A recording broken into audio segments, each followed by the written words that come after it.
هذا شيطان رجيم في بيت المسلم.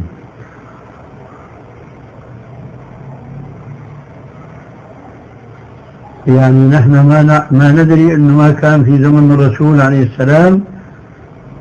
طيب ما دام أنت بتقولي هذا الكلام أنا بسألك، هل أفيون هذا كان موجود في زمن الرسول؟ فإذا هو حلال؟ إيش معروف؟ منين عرفتي أن الأفيون مثلا مش حلال؟ والأفيون كمان أحيانا يستعمل في سبيل معالجة المرضى، لكن أنت بتقولي أنه التلفزيون ما كان في زمن الرسول، وأنا بقول لك نعم ما كان في زمن الرسول، والأفيون كمان ما كان في زمن الرسول، والسينمائيات هذه اللي يختلط فيها النساء والرجال ما كان في زمن الرسول. فهل معنى ذلك أنه كل شيء من المنكرات ما كانت في زمن الرسول وجدت اليوم تحله؟ الإسلام دين واسع جمع فأوعى. قال عليه السلام: ما تركت شيئا يقربكم إلى الله إلا وأمرتكم به، وما تركت شيئا يبعدكم عن الله ويقربكم إلى النار إلا ونهيتكم عنه. حديث واحد العالم بيستفيد منه عشرات بل مئات المسائل. هذا الحديث مثلا قوله عليه السلام: لا ضرر ولا ضرار. فكل شيء بضر سواء في الصحة أو في الخلق أو في السلوك أو في ما شابه ذلك، ولو لم يكن في عهد الرسول عليه السلام، فهو لأنه يضر لا يجوز استعماله. فالتلفزيون ضرره أكثر من نفعه.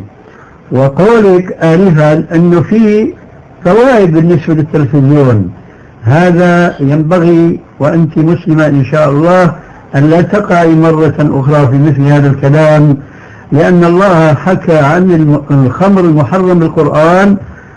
قال عز وجل: ويسألونك عن الخمر والميسر قل فيهما إثم كبير ومنافع الناس وإثمهما أكبر من نفعهما. فما يجوز الإنسان ينظر إلى الشيء من زاوية أنه فيه منفعة، بده يشوف كمان فيه مضرة ولا لا. فإذا كان فيه منفعة وكان فيه مضرة لازم يعمل موازنة بينهما. فإذا كان ضرره أكثر من نفعه حرم، وإذا كان نفعه أكثر من ضرره حل. ولذلك فالتلفزيون لما بتقولي فيه فائدة، ما أحد ينكر إنه فيه فائدة ونحن نعرف هذا، ولكن نعرف أن التلفزيون شره أكثر من فائدته. أنا الآن أسألك: هل تتصورين بيتا فيه تلفزيون ينام أهل هذا البيت بعد صلاة العشاء أم يسهرون إلى نصف الليل؟ شفت كيف؟